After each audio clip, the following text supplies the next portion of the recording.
हिंदू धर्म ग्रंथों में हरतालिका तीज व्रत का विशेष महत्व बताया गया है। भविष्योत्तर पुराण के अनुसार भाद्रपद मास की अत्यंत महत्वपूर्ण व्रत हरतालिका तीज है। सनातन धर्म में भाद्रपद मास की शुक्ल पक्ष की तृतीया तिथि को यह पवित्र हरतालिका तीज व्रत रखा जाता है।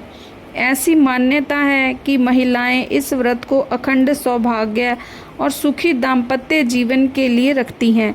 इस व्रत को सभी व्रतों में कठिनतम व्रत माना जाता है, क्योंकि इस व्रत को महिलाएं निर्जला रहकर करती हैं। कुंवारी कन्याएं हरतालिका तीज व्रत को सुयोग्य व्रत की प्राप्ति के लिए रखती हैं। हरतालिका तीज व्रत के लिए मायके से महिलाओं के श्रृंगार का सामान, मिठाई, फल और कपड़े भेजे जाते हैं। हरतालिका तीज की कथा के अनुसार माता पार्वती ने भगवान शिव के लिए कठोर तपस्या की। माँ पार्वती का बचपन से ही भगवान शिव को लेकर अटूट प्रेम था। माता पार्वती अपने कई जन्मों से भगवान शिव को पति के रूप में पाना चाहती थीं। इसके लिए उन्होंने हिमालय पर्वत के गंगा तट पर बचपन से ही कठोर तपस्या शुरू की।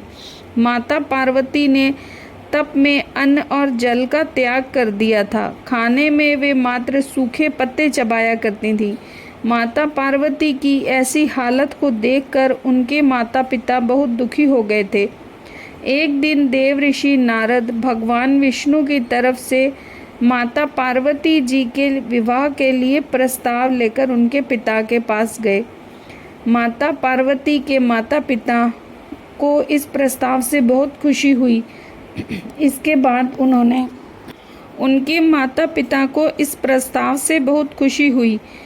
बाद उन्होंने इस प्रस्ताव के बारे में माँ पार्वती को सुनाया। माँ पार्वती इस समाचार को सुनकर बहुत दुखी हुई, क्योंकि वो अपने मन में भगवान शिव को अपना पति मान चुकी थी। माता पार्वती ने अपनी सखी को अपनी समस्या बताई। माँ पार्वती ने यह शादी का प्रस्ताव ठुकरा दिया।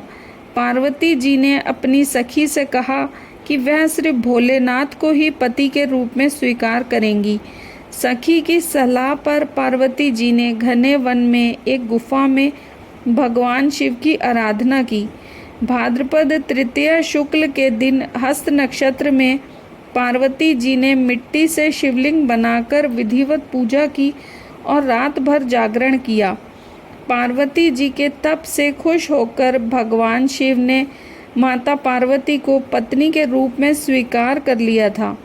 कहा जाता है कि जिस कठोर तपस्या से माता पार्वती ने भगवान शिव को पाया, उसी तरह इस व्रत को करने वाले सभी महिलाओं के सुहाग की उम्र लंबी हो और उनका वैवाहिक जीवन खुशहाल रहे।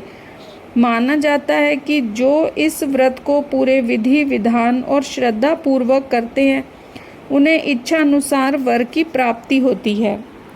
हरतालिका तीज में श्री गणेश, भगवान शिव और माता पार्वती की पूजा की जाती है।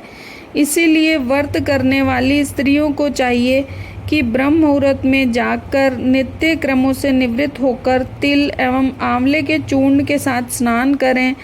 नवीन वस्त्र या साफ सुथरा वस्त्र धारण करने के बाद पवित्र स्थान पर आटे के चौक पूरकर केले का मंडप बनाकर भगवान शिव पार्वती की पार्थिव प्रतिमा बनाकर पूर्व की ओर मुंह करके सर्वप्रथम संकल्प लें, जो मन में इच्छा हो। फिर उपलब्ध सामग्री के साथ पूजन करें। सबसे पहले मिट्टी से तीनों प्रतिमाएं बनाएं। भगवान गणेश को तिलक करके दूर्वा अर्पित करें।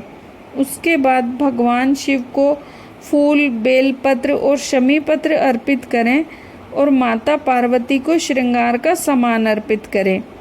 तीनों देवताओं को वस्त्र अर्पित करने के बाद हरतालिका तीज व्रत कथा सुने या पढ़ें।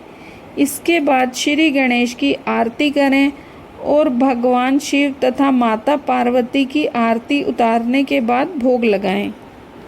तो फ्रेंड्स, ये थी हरतालिका तीज व्रत की कथा और पूजन विधान। अगर वीडियो पसंद आए तो इसे लाइक करें और चैनल को सब्सक्राइब करें।